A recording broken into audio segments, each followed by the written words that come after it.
আমরা আজকে মূলত স্থানীয় সরকার নির্বাচনের সাথে যে আইনগুলো আছে 2009-এর যে আইনগুলো আছে 5 স্তরের সিটি কর্পোরেশন, উপজেলা, ইউনিয়ন, পৌরসভা এবং জেলা পরিষদ, এই আইনগুলোর ভিতরে আমাদের কমিশনের বিবেচনায় যে সমস্ত জায়গায় কিছু কিছু মনে হয়েছে যে স্ট্রিমলাইন করার দরকার, আমরা সেইগুলো নিয়ে আলোচনা করেছি। যেমন আইন প্রয়োগকারী সংস্থা, সবগুলো আইনে এটা সেভাবে নাই, কাজে আমরা মনে করি যে সবগুলো আইনে এটা ইনক্লুড করা উচিত।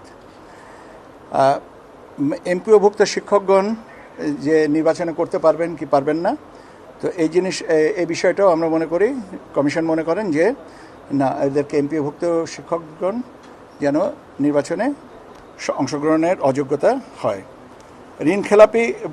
ঋণ খেলাপি বলে যে বিষয়টা আছে, যে দুটো ক্ষেত্র এখানে হচ্ছে বন্ধকদাতা এবং গ্যারান্টার।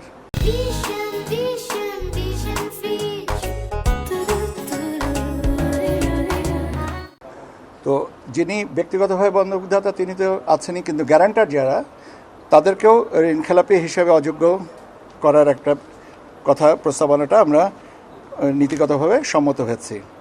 এর পাশাপাশি বিল খেলাপি, যে ধরেন আপনার ইলেকট্রিসিটি বিল, ভূমিকর, ওয়াসা, এই ধরনের যে সমস্ত সেবা প্রদানকারী সংস্থায় যদি কোনো বিল খেলাপি থাকে, সেটা ব্যক্তিগত হতে পারে বা প্রাতিষ্ঠানিক হতে পারে। যে আমি একটা প্রতিষ্ঠানের কর্ণধার, কিন্তু আমার প্রতিষ্ঠানটাই বিল খেলাপি করেছে, সেক্ষেত্রে এই আপনার অযোগ্যতা হিসেবে আসবে।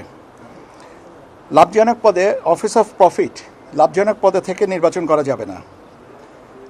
আবার দ্বৈত নাগরিকত্বধারী যারা, তাদেরকেও আমরা মনে করি, কমিশন মনে করে যে তাদেরকেও আপনার নির্বাচনে অংশগ্রহণের সুযোগ নেই, কেন আপনারা জানেন যে কনস্টিটিউশনে এই জিনিসটা বার আছে।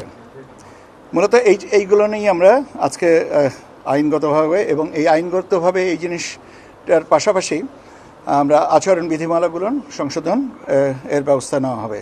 তো মোটা দাগে আছে এই বিষয়গুলোকে আমরা আলোচনা করেছি।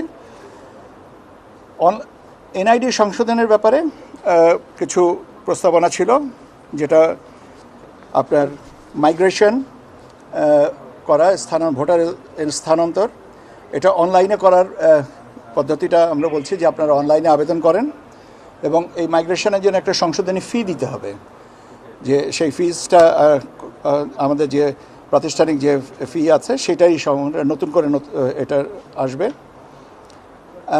আপনারা জানেন যে আইনে আছে 15 বছর হলে নবায়নের ব্যাপার, এনআইডি নবায়নের ব্যাপার আছে।